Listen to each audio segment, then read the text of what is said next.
Hello friends, स्वागत है आप सभी का हमारे इस YouTube के चैतव्य क्लासेस में। हम लोग डेली के MCQ सीरीज में आज जो है फटाफट सीरीज का हम लोग तीसरा क्लास लेकर के आ रहे हैं। इसमें कई सारे क्वेश्चंस हम लोग सॉल्व करेंगे जो कि आपको अलग अलग एग्जाम में काफी ज्यादा सहायक सिद्ध होगा सॉल्व करने में क्वेश्चंस वन डे एग्जाम में। चलिए MCQ सीरीज में आज स्टार्ट करते हैं। चलिए, पहला क्वेश्चन है, वॉशिंग मशीन का कार्य सिद्धांत होता है। वॉशिंग मशीन जो होता है, जो वॉशिंग मशीन होता है वो किस कार्य सिद्धांत पर कार्य करता है? ए है विपरीत परासरण, बी है परासरण, सी है अपकेंद्रयन, डी है अपोहन और ई है उपयुक्त में से कोई नहीं या उपयुक्त में से एक से अधिक। इसका जो आंसर होगा फ्रेंड्स, इसका जो आंसर होगा सी नंबर आंसर, क्योंकि वॉशिंग मशीन जो अपकेंद्रीय बल के सिद्धांत पर कार्य करता है। किस पे? अपकेंद्रीय बल के सिद्धांत पर कार्य करता है। इसको अपकेंद्रीय बल, जो कि कभी कभी इसका परिणाम जो होता है अभिकेंद्रीय बल के समान होता है, लेकिन इसका जो होता है बल की दिशा अभिकेंद्र बल की विपरीत अर्थात केंद्र से बाहर की ओर होता है। इसमें केंद्र से दिशा जो होता है केंद्र से बाहर की ओर होता है। इसी बल के प्रयोग करके, अपकेंद्रीय बल के प्रयोग करके दूध से मक्खन निकाला जाता है, क्रीम निकालने की प्रक्रिया किया जाता है।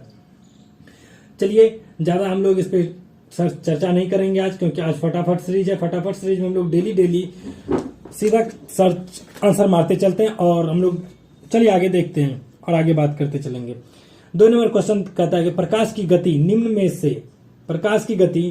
में से किस एक माध्यम में न्यूनतम होगी? प्रकाश की गति निम्न में से किस एक में न्यूनतम होगी? इनमें से किसमें प्रकाश की गति न्यूनतम होगी? जल, निर्वात, वायु, कांच। यानी कि सबसे कम प्रकाश की चाल किसमें होगा? सबसे कम कांच में होगा। सबसे कम कांच में होगा। सबसे ज्यादा किसमें होगा? तो सबसे अगर ज्यादा बोलेगा तो वो निर्वात में। याद रखिएगा, निर्वात में प्रकाश की चाल सबसे ज्यादा और कांच में प्रकाश की चाल सबसे कम। चलिए 3 नंबर क्वेश्चन देखते हैं।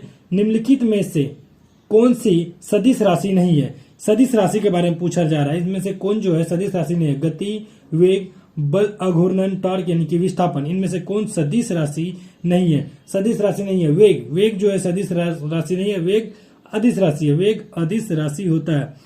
हम बात करते हैं सदिश राशि, वैसा राशि जिनको व्यक्त करना आसान होता है, जिनको व्यक्त करना, जिसमें परिमाण और दिशा दोनों की आवश्यकता होती है, उसे सदिश राशि कहते हैं।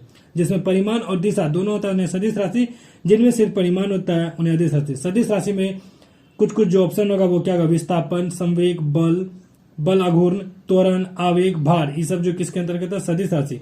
वहीं अगर अदिश राशि का बात करें, अदिश राशि चाल, द्रव्यमान, आयतन, दाब, घनत्व, कार्य, ऊर्जा, विद्युत धारा, ये सभी जो हो जाता है वो कौन सा होता है? अदिश राशि हो जाता है। और वेग भी एक अदिश राशि ही है। चलिए 4 नंबर क्वेश्चन देखते हैं। 4 नंबर क्वेश्चन करता है, यदि धरती के घूमने की गति घूर्णन बढ़ा दी जाए तो भूमध्य रेखा पर पिंड का वजन होगा।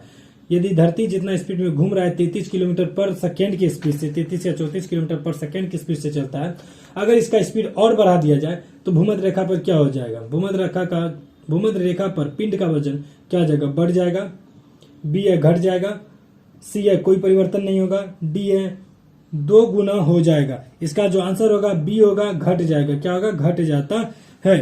भूमध्य रेखा पर कोई भी जब घूर्णन करता है या परिक्रमा करता है तो इसके कारण निकाय का जो अपकेंद्रीय बल होता है सिद्धांत पर कार्य करता है। निकाय का अपकेंद्रीय बल के सिद्धांत पर कार्य करता है और यह बल गुरुत्वाकर्षण के विपरीत कार्य करता है, जिसके कारण देखते हैं कि घट जाता है।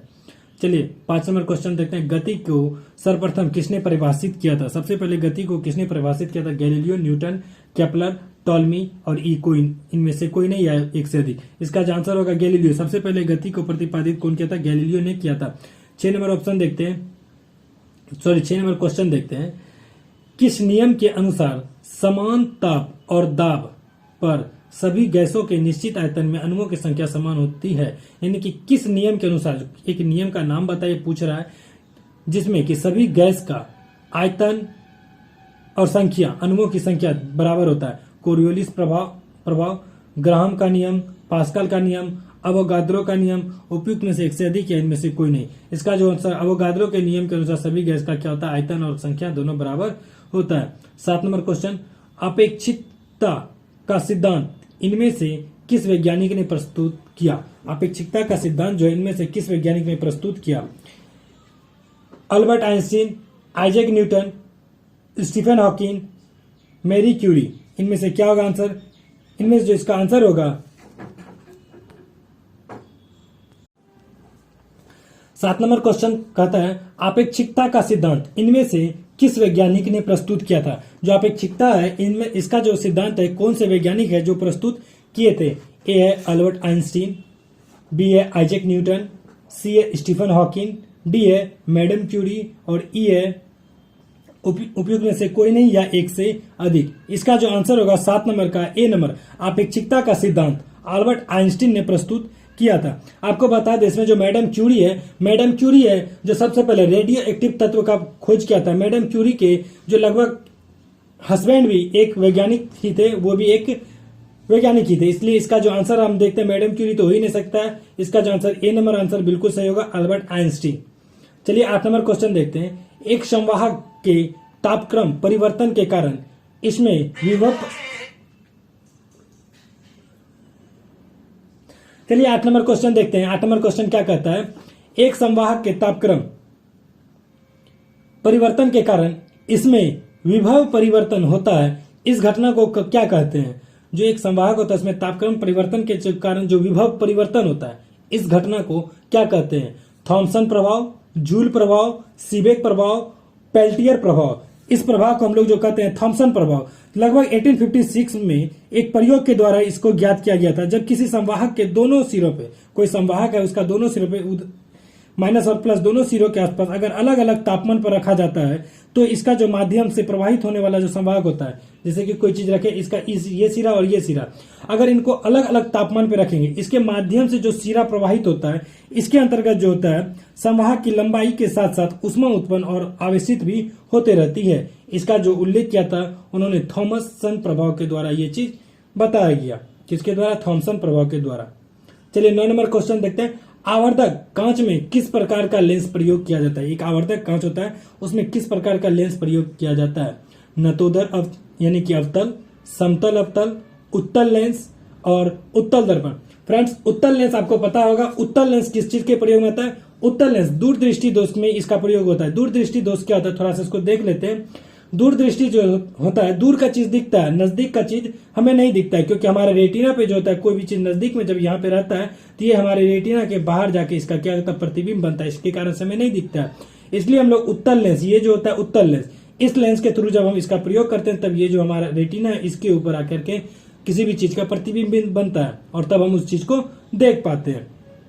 वही उत्तल दर्पण का बात कर ले। उत्तल दर्पण का सबसे ज्यादा प्रयोग, ये क्वेश्चन बिल्कुल आता है कि वाहनों में जो साइड मिरर के तौर पे हम लोग देखने में प्रयोग करते हैं तो किस चीज का प्रयोग करते हैं? तो सीधा सी बात उत्तल दर्पण का प्रयोग करते हैं देखने के लिए। चलिए यहाँ पे जो 9 नंबर का आंसर होगा इसका भी आंसर उत्तल लेंस होगा। इसका आंसर क्या होगा?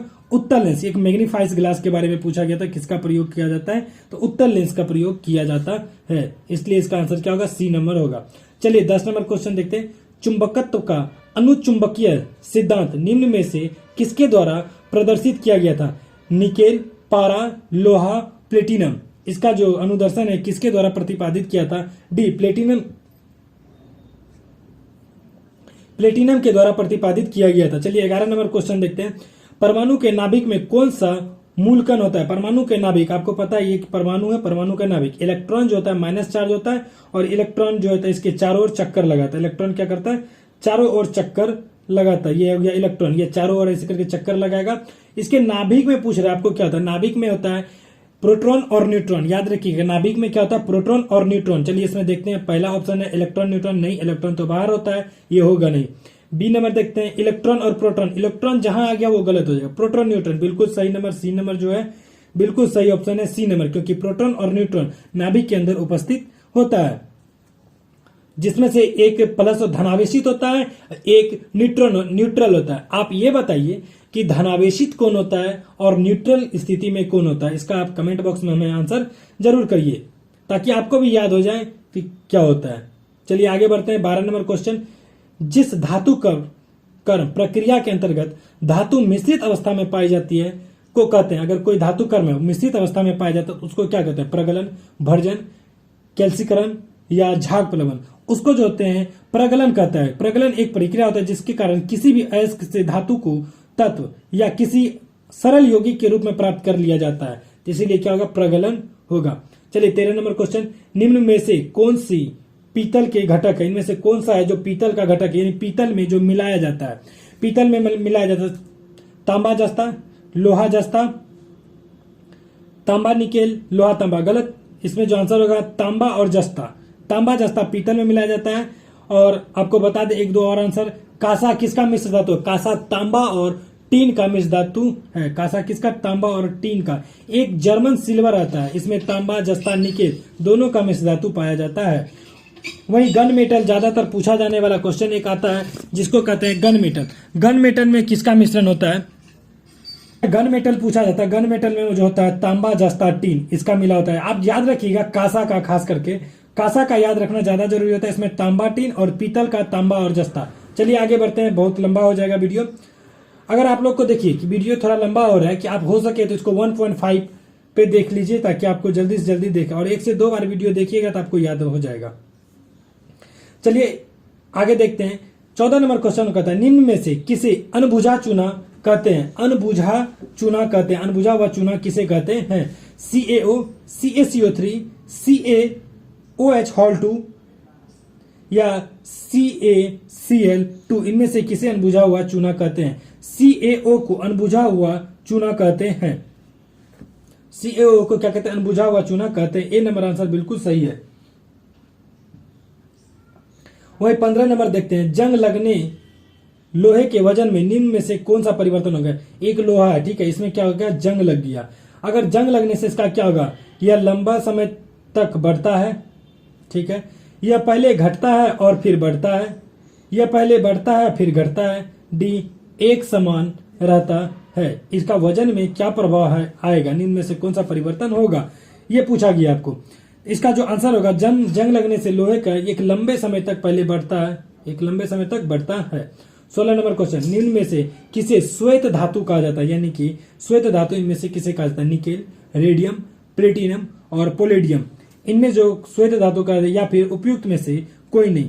इसका जो आंसर होगा उपयुक्त में से कोई नहीं, क्योंकि श्वेत धातु जो होता है, लेड और लिथियम को ज्यादातर श्वेत धातु कहा जाता है। इसकी अलग अलग धातु भी है, जैसे कि कैडमियम, विस्मित, जस्ते, इस सभी को मिश्र धातु होता है ये चीज। चलिए आगे देखते हैं 17 नंबर क्वेश्चन। 17 नंबर क्वेश्चन कहता है, उत्कृष्ट धातुओं के संदर्भ में निम्न वाक्यों पर विचार करने के लिए कहा गया। उत्कृष्ट धातुएं प्रकृति में शुद्ध रूप में प्राप्त होती है। दूसरा है, यूरेनियम एवं सीसा उत्कृष्ट धातु का उदाहरण है। इनमें से क्या होगा आंसर, केवल एक, केवल दो, केवल एक, केवल दो, एक दो दोनों।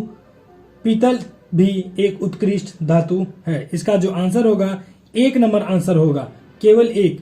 उत्कृष्ट धातुएं प्रकृति में शुद्ध रूप में प्राप्त होती है, वह यूरेनियम एवं सीसा उत्कृष्ट धातु का उदाहरण नहीं है। चलिए आगे बढ़ते हैं। 18 नंबर क्वेश्चन कहते हैं, निम्न कथनों पर विचार कीजिए। चलिए 18 नंबर क्वेश्चन में जो कथन पर विचार कीजिए, एक है, पहला जो है कथन है, शुद्ध जल में नमक को घोलने से जल का क्वथनांक बढ़ जाता है एवं जल का हिमांक घट जाता है। दूसरा देखते हैं, जल में जब मिथाइल अल्कोहल डालते हैं तो जल का क्वथनांक घट जाता है। ऑप्शन है ए, नमक एवं मिथाइल अल्कोहल एक तरह से व्यवहार करते हैं। दूसरा है केवल एक, तीसरा है केवल दो, डी है एक और दो दोनों, और ई है इनमें से कोई नहीं। इसका जो आंसर होगा डी होगा, एक और दो दोनों बात, ये जो है बिल्कुल सा जो कथन है सही है। किसी भी जल में अगर मिथाइल अल्कोहल को हम मिलाएंगे तो मिथाइल अल्कोहल को मिलाने से वो क्या हो जाता है, अभिक्रिया करके वो जल का क्वथनांक क्या था, घट जाता है। वही शुद्ध जल में नमक घोलने से क्वथनांक बढ़ जाता है और जल का हिमांक बिंदु घट जाता है। 19 नंबर देखते हैं, बायोगैस निम्न में से कौन सा अवयव प्रमुख है। एक बायोगैस में सबसे ज्यादा प्रमुख कौन सा है, मीथेन, प्रोपेन, ब्यूटेन और इथेन। एक बायोगैस में सबसे ज्यादा जो जरूरी है, मीथेन सबसे ज्यादा जरूरी है। आपको बता दें, बायोगैस में प्रोपेन, ब्यूटेन, मीथेन तीनों चीज रहता है, लेकिन सबसे ज्यादा प्रयुक्त पूछा गया, इसलिए हमें क्या देना होगा, मीथेन देना होगा। बायोगैस में क्या होता है, मीथेन जरूरी है। वही 20 नंबर क्वेश्चन देखते हैं,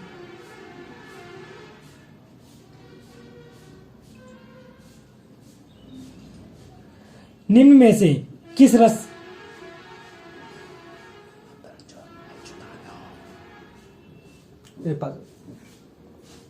20 नंबर क्वेश्चन देखते हैं। निम्न में से किस रसायन के कारण पटाखा फूटने से चमकदार लाल रंग का दिखाई देता है?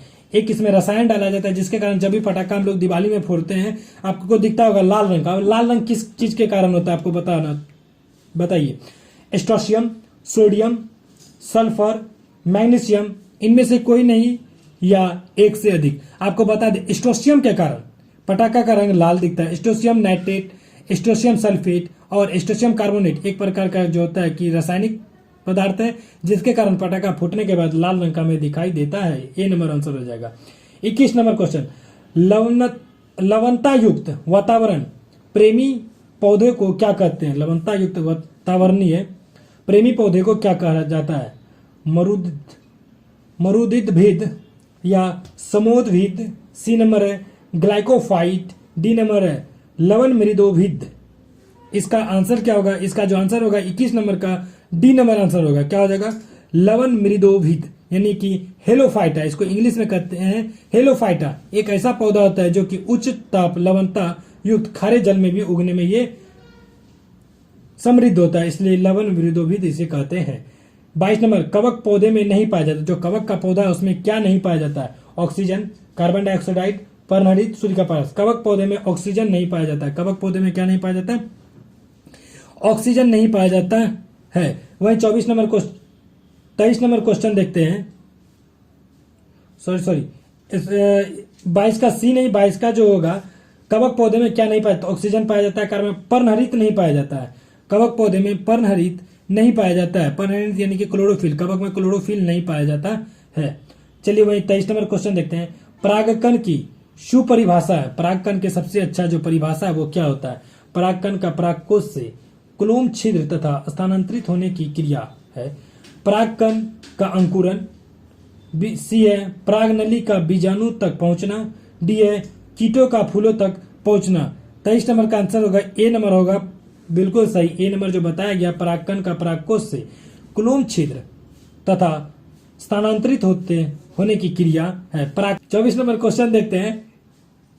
फ्रेंड्स आप सभी को बता दें ये क्लास आप सभी को अलग अलग एग्जाम्स के लिए काफी ज्यादा लाभदायक होगा।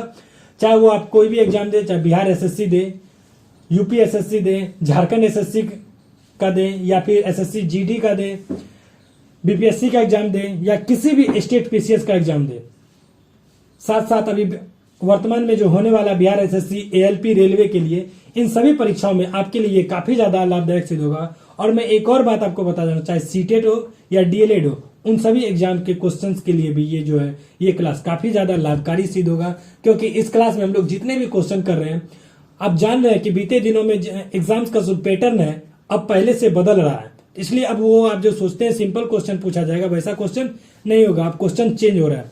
इसलिए आप इस क्लास को एंड तक देखें और अपने आप को चेक भी करें कि आप कितने आंसर दे सकते हैं। चलिए 24 नंबर क्वेश्चन देखते हैं कि पौधे अपना पोषक तत्व मुख्यतया किससे प्राप्त करता है? पौधा जो पोषक तत्व किससे प्राप्त करता है? पर्णहरित से, प्रकाश से, वायुमंडल से, मृदा से। सिंपल सी बात है, आपको पता चलेगा मृदा से। पौधा का जो जड़ होता है नीचे तक रहता है। मृदा से क्या होता है कि जाइलम द्वारा क्या होता है, जाइलम द्वारा यहां से अपने पानी को ऊपर तक पहुंचाता है और खास करके सभी पोषक तत्व वो यहीं से प्राप्त करते हैं। वहीं पे क्लोरोफिल के द्वारा प्रकाश की उपस्थिति में ये क्लोरोफिल से अपने खाना को निर्माण करते हैं, ग्लूकोज का निर्माण करते हैं। चलिए 25 नंबर क्वेश्चन देखते हैं। पाइन, फर, स्पूस, सेडार, लार्च एवं साइप्रस आदि मशहूर लकड़ी उत्पादक पौधे में से बहुत से भारत के पहाड़ी क्षेत्रों में भी पाए जाते हैं। ये सभी क्या कहलाते हैं? आवृतबीजी, एक बीजपत्री, अनावृतबीजी और डी है द्विबीजपत्री। 25 नंबर का आंसर क्या होगा? आप जल्दी से, अगर आपको समझ में आ रहा है तो इसका जल्दी से आंसर दे। 5 सेकेंड है आपके पास। इसका जो आंसर होगा अनावृत बीजी होगा। बी नंबर आंसर यहाँ पे जो दिया गया ए बी सी डी ऊपर नीचे हो गया, इसलिए थोड़ा देख लीजिएगा। बी नंबर अनावृत बीजी जो बिल्कुल सही आंसर होगा। वहीं 26 नंबर क्वेश्चन देखते हैं कि यहां से 26 नंबर क्वेश्चन, निम्नलिखित जोड़ों में से कौन सा जोड़ा सही है? इनमें से जो जोड़ा लगा हुआ है इनमें से कौन सा सही है? ए स्कर्वी थाइमिन, बी है ट्यूबरकुलोसिस एटीएस, सी है टिटनेस बीसीजी, डी है मलेरिया क्लोरोक्वीन, यानी कि कौन सी चीज के लिए, यानी कि स्कर्वी के लिए थायमिन का प्रयोग करते हैं, ट्यूबरकुलोसिस के लिए एटीएस का प्रयोग करते हैं, टिटनेस के लिए बीसीजी का प्रयोग करते हैं और मलेरिया के क्लोरोक्वीन का प्रयोग करते हैं। इनमें से कौन सा सही है? आपको बता दें डी नंबर जो है इसका 26 नंबर क्वेश्चन बिल्कुल सही है। डी नंबर, मलेरिया के लिए क्लोरोक्वीन का प्रयोग किया जाता है। वहीं जो है एराब्रिन आदि का उपयोग किया जाता है। वहीं बीसीजी का टीका लगाने के लिए तपेडिक टीबी से बचाव हेतु लगाया जाता है। यानी कि बीसीजी का जो आप टीका देख रहे हैं ये टीबी से बचने के लिए लगाया जाता है, ना कि टिटनेस से बचने के लिए, इसलिए ये आंसर तो बिल्कुल गलत हो जाएगा। वहीं विटामिन सी का प्रयोग, यानी कि स्कर्वी जो देख रहे हैं, विटामिन सी की कमी से स्कर्वी रोग होता है, जबकि विटामिन बी1 की कमी से थायमिन होता है। स्कर्वी जो होता है विटामिन सी की कमी से और ये जो थायमिन होता है बी1 की कमी से। अगर आपको थायमिन चाहिए, बी कॉम्प्लेक्स में बहुत सारे होते हैं, बी1 बी2 बी3 बी4 बी5, इस प्रकार के अलग अलग और भी इसके अंतर्गत आते हैं। चलिए इसका जो आंसर होगा आपको पता होगा ना, मलेरिया क्लोरोक्वीन। एक और बात, मलेरिया का जो इलाज होता है, एक जो क्लोरोक्वीन तैयार किया जाता है सिंकोना नामक वृक्ष के छाल से, उसके छाल से तैयार करके मलेरिया के लिए क्लोरोक्वीन तैयार किया जाता है, जिसका इलाज मलेरिया में हम देखते हैं। वही 27 नंबर क्वेश्चन देखते हैं, लाल रक्त कनिका विहीन जंतु है, इनमें से लाल रक्त कनिका विहीन जंतु कौन है? कनिका विहीन, मेढक, सर्प, केचवा, मोर। याद रखिएगा लाल रक्त कनिका विहीन बोला है, विहीन मतलब किसमें लाल रक्त नहीं पाया जाता है। इसका जो आंसर होगा सी, केचवा में लाल रक्त नहीं पाया जाता है। आपको बता दें एक और क्वेश्चन होता है कि कौन सा ऐसा जानवर है जिसका जन्म के समय लिंग का निर्धारण नहीं होता है। तो जब जन्म लेता है उसका लिंग का निर्धारण कब होता है? कि प्रकृति के तापमान के आधार पर उसका लिंग का निर्धारण होगा, वो नर होगा कि मादा होगा। चलिए 28 नंबर क्वेश्चन देखते हैं कि कार्बोहाइड्रेट के अपघटनोपरांत अंतिम रूप से क्या बनता है? जब कार्बोहाइड्रेट पूरी तरीके से अपघटन हो जाता है तो सबसे लास्ट में क्या बनता है? अमीनो अम्ल, ग्लूकोज, ग्लिसरोज, माल्टोज। कार्बोहाइड्रेट जब पूरी तरीके से खत्म होता है तो इसका जो निर्माण होता है ग्लूकोज के रूप में होता है। किसके रूप में? ग्लूकोज के रूप में। चलिए 29 नंबर क्वेश्चन देखते हैं कि अधिकतर एंजाइम होता है, ज्यादा से ज्यादा एंजाइम क्या होता है? प्रोटीन, वसा, अम्ल, क्षार। ज्यादा से ज्यादा जो एंजाइम होता है वो एक प्रकार का प्रोटीन होता है। ज्यादा से ज्यादा एंजाइम क्या होता है? एक प्रकार का प्रोटीन होता है। वही 30 नंबर क्वेश्चन जो हम लोग का था, किस वैज्ञानिक चिकित्सा ने पहली बार टीकाकरण की शुरुआत की थी? Joseph Lister, Robert Koch, Elie Metchnikoff, Edward Jenner. मिल गया आंसर हमारा। एडवर्ड जेनर जो था 1976 में सबसे पहले ये जो अंग्रेजी चिकित्सक था टीका की खोज किया था। एडवर्ड जेनर सबसे पहले 1976, याद रखिएगा 1976 में इन्होंने टीका की खोज की थी।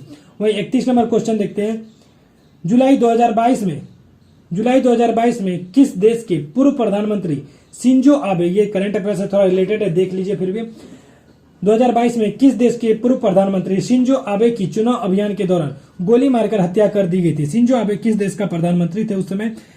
उसमें जो शिंजो आबे थे जापान का प्रधानमंत्री थे। ये 2022 का 8 जुलाई को इसको गोली मार के हत्या कर दिया गया था। 32 नंबर देखते हैं,